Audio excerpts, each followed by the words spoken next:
Pois é, enquanto a polêmica sobre a realização do Enem continua, mais de 8 milhões de estudantes se preparam para o certame e entre as principais preocupações está a redação. A gente vai conversar agora com o professor Arnaldo Gomes. Bom dia, professor. Obrigada pela sua presença. Sobre a polêmica, professor, o senhor acredita que realmente alguns candidatos possam ter prejuízos, já que alguns vão fazer a prova praticamente um mês depois? Olha, é sempre questionável essa questão da isonomia, que duas provas distintas, diferentes, elas poderiam trazer um grau de dificuldade maior ou menor para alguns. Vai sempre haver essa alegação. No Ou entanto, então o Enem, beneficiar um ou outro. O Enem diz que não, o INEP diz que faz a prova no mesmo nível e que, portanto, não haveria esse prejuízo. Isso é uma questão mais jurídica, né? Eles vão ter que definir. Eu estou torcendo para que a prova ocorra logo nesse final de semana. Agora, professor, qual a estratégia que os candidatos devem adotar para fazer uma boa redação? Olha, eu costumo dizer que a prova de redação ela começa pela leitura adequada. É exatamente o que a competência 2 do Enem diz, que o candidato deverá saber interpretar adequadamente a proposta de redação. E alguém pode perguntar, como é que a banca vai saber que eu soube interpretar bem a proposta de redação? É pela forma como você escreve, pelo ângulo de abordagem do assunto. Vejamos um exemplo. No ano passado, a prova foi a persistência da violência contra a mulher. O tema, o recorte temático, não era a violência contra a mulher, era a persistência da violência. O que está implícito aí? A banca ela queria perceber o nível de criticidade do aluno de demarcar o seguinte: num país que defende a isonomia, a igualdade de direitos, que está lá como cláusula pétrea da Constituição Federal, esperava-se que o aluno questionasse por que de tanta desigualdade, apesar de a Constituição garantir a promoção da igualdade. Então, quais são as causas que fazem com que esse quadro de violência, lamentavelmente, ainda persista? Então, o candidato tem que ter essa interpretação do tema e, portanto, ele tem que, logo na redação do texto, demarcar claramente o tema para que o leitor, a banca, não tenha dúvida sobre ele, e a tese, que é o ponto de vista que ele vai defender. Ele sinaliza isso na introdução para defender no desenvolvimento com a sua argumentação. Agora, o senhor falou do tema do ano passado. Já tem um palpite do que pode cair esse ano? Olha, na verdade, o tema do Enem, eu diria que às vezes ele se torna meio previsível, não é tão previsível porque é um tema só, mas se a gente acompanhar a linha de raciocínio que o Enem tem utilizado para as provas, o Enem discute temáticas que são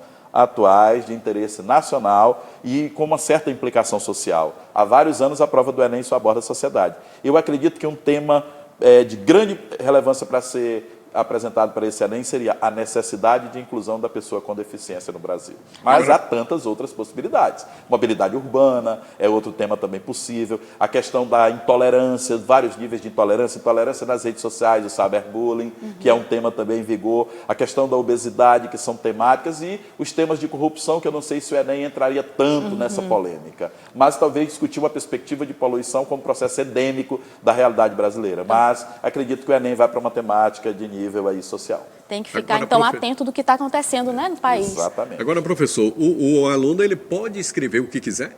Não. É aí que eu digo, quando a gente trabalha a redação como aluno, nós trabalhamos pelos chamados eixos temáticos. Ao discutirmos, por exemplo, inclusão, nós discutimos inclusão da pessoa com deficiência, mas como a escola pode ser uma escola inclusiva, uma escola que garanta a matrícula, por exemplo, do aluno com deficiência no ensino regular, mas que promova as condições para isso, que garanta acessibilidade, que tenha as tecnologias adequadas para a satisfação dessas necessidades, bem como a qualificação profissional e a capacitação, a formação continuada dos professores. O aluno ele precisa estar estritamente, ele precisa relacionar o tema, a sua ideia ao tema proposto, porque isso garante a coerência do texto do início ao fim e sinalizar bem os mecanismos de coesão, que são os links, na verdade, entre uma ideia e outra, tanto dentro do mesmo parágrafo, quanto na passagem de um parágrafo para o outro. Com isso, ele facilita a vida do avaliador. É como o advogado que quer a sentença do juiz, mas ele lança as bases, ele facilita para que a sentença seja dada com base na fundamentação jurídica que ele apresentou. Agora a gente vê absurdos também, né, como hino, como bula de remédio. Isso aí, de alguma forma, deixa a desejar a avaliação da banca? Eu acredito que por ser uma prova nacional e com uma correção, são muitas provas que o avaliador corrige por dia e durante o mês ele fica aí nessa correção, é algo meio cansativo. No entanto, não justifica que o avaliador não olhe um texto que seja ali um corpo estranho, como podemos dizer, dentro do texto. Isso revela que a correção, por vezes, ela não está sendo feita com o rigor que seria necessário.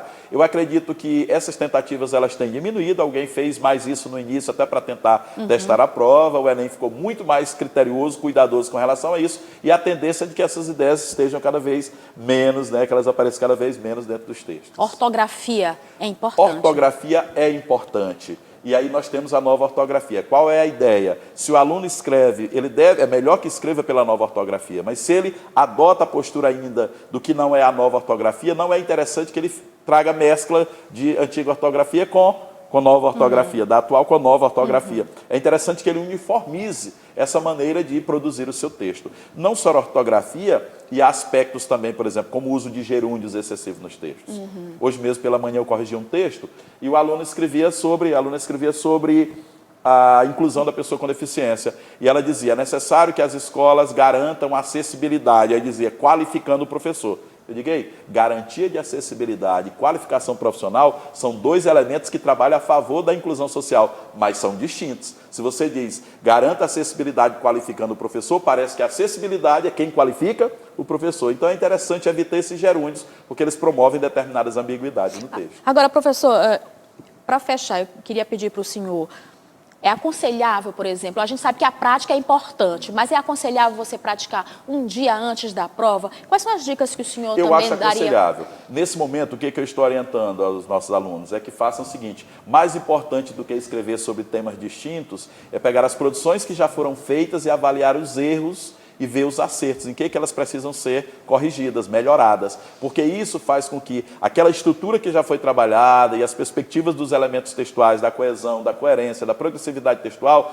elas consigam aflorar melhor na mente do aluno. Ele consegue guardar mais isso, esses registros, até porque ele já vivenciou essa experiência de produção. Melhorar, nesse momento, é muito melhor do que escrever sobre temáticas que são novas para o aluno. Dá para deixar o nervosismo de lado nessa hora? Acredito que sim. Eu costumo dizer que o Enem ele é uma prova bem diferente, porque ele estimula a utilização de conhecimentos adquiridos ao longo da formação. Enquanto o aluno tem dúvida em outros vestibulares, se ele pode ou não usar um exemplo, fazer uma citação, o Enem estimula. Por quê? Porque a ideia é integrar conhecimentos para que o candidato ele tenha a capacidade de avaliar problemas e possa apresentar uma proposta de intervenção, que, aliás, é uma das exigências do Enem. Ok, muito obrigada, professor Arnaldo Gomes. Muito obrigada pelos esclarecimentos.